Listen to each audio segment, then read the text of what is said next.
கௌத்துவம் என்பது பரதநாட்டியம் மற்றும் குச்சிப்புடி வாசிப்புகளில் ஒரு தூண்டுதலாகும். இது ஒரு தெய்வத்தை போற்றி வணங்கும் ஒரு பக்தி பாடல். இது தேவதாசிகளால் தினசரி சடங்குகளின் ஒரு பகுதியாக அல்லது சிறப்பு சந்தர்ப்பங்களில், திருவிழாக்கள் ஆகிய பொழுதுகளில் செய்யப்பட்டது.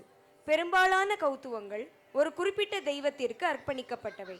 உதாரணமாக, கங்கை முத்து நட்டுவனாரின் சிதம்பர நடேச கௌத்துவம் சிதம்பர நடராஜ கோவிலில் உள்ள தெய்வத்திற்கு அர்ப்பணிக்கப்பட்டுள்ளது.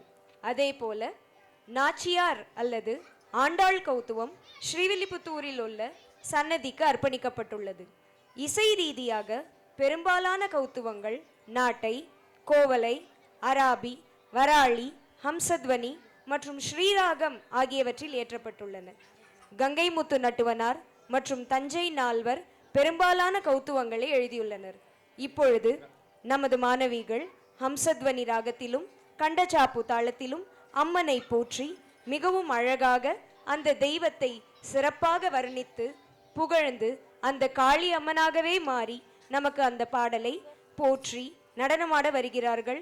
நாம் ஸ்ரீ சிவசக்தி நாட்டியாலய மாணவிகளான SP ஹாசினி மற்றும் VN தியாஸ்ரீ. இன்றைய கௌத்துவம் காளி கௌத்துவமாக உங்கள் முன்னால்.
பதஞ்சலி வியாகிரம வேண்டவே நல்கிதாம் தோமென நாரதர் பாடவே சந்திர சூரிய மங்கம் பகிர்ந்திடவே வரதவரி நூற்றெட்டு காலவகையாகவே துரிதமுடன் இடது புறம் சுதமுடன் கற்பதும் திமித திமி திமித திமி திமித தத்தாம் திமித திமித திமி திமித தத்தாம் சேஷனுடன் கண்டாட வாழவரும் கொண்டாட தில்லை வந்தாடிக திருநிலை கௌத்துவம் சேஷனுடன் கண்டாட வாழவரும் கொண்டாட தில்லை வந்தாடிக திருநிலை கௌத்துவம் கதிர் கதித திருகிர் கதித